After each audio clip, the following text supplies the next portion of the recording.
کب دنیا سے جائیں. یہ جب نوٹ آیا ہے نا اس وقت یہ کیفیت آ گئی تھی، کیونکہ مسلمان ہندو سب عادی تھے سونے چاندی کے سکوں کے. قلعہ معلیٰ دہلی میں ٹکسال لگی ہوئی تھی سکوں کی، سکے چلتے تھے ہمیشہ. نوٹ کس نے دیکھا تھا؟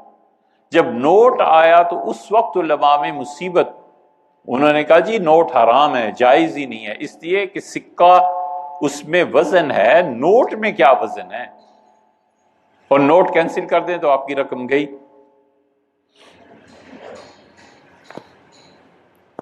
ہندوستان بھر کے علماء جمع ہوئے اور بڑے اچھے اچھے نیک لوگ بھی تھے مسئلے کے حل کے لیے. تو مولانا عبدالحق صاحب حقانی جو تھے نا رحمت اللہ علیہ، وہ صدر تھے.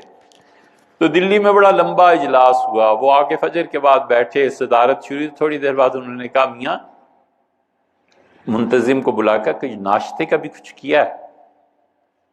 اس کا حضرت ناشتہ بن رہا ہے. تو جو تقریر کر رہے تھے بہت ہی گرم مزاج کے تھے، انہوں نے کہا افسوس ہے آپ جیسا علامہ اور صدارت کرے اور پھر آپ پوچھتے ہیں ناشتے کا کیا ہوا ہے، آپ کو پتہ نہیں ہم قومی مسائل پہ بحث کریں. ان کا مول صاحب غلطی ہوگی، ہم سے ناراض نہ جاری رکھیے.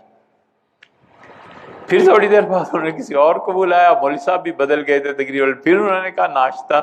اب یہ دوسرے یعنی اگر بازار کی زبان استعمال کریں تو تپ گئے، بہت کھری سنائی، مولانا چپ رہے. پھر تیسرا، پھر چوتھا. تو جب ناشتے سے فارغ ہو کے آئے تو مولانا نے ایک بات کی، ان کا میاں سارا دن بحث کرتے رہیں گے اور جس بھی فتوے پہ پہنچیں گے، مگر میں تمہیں بتاؤں نوٹ چل کے رہے گا.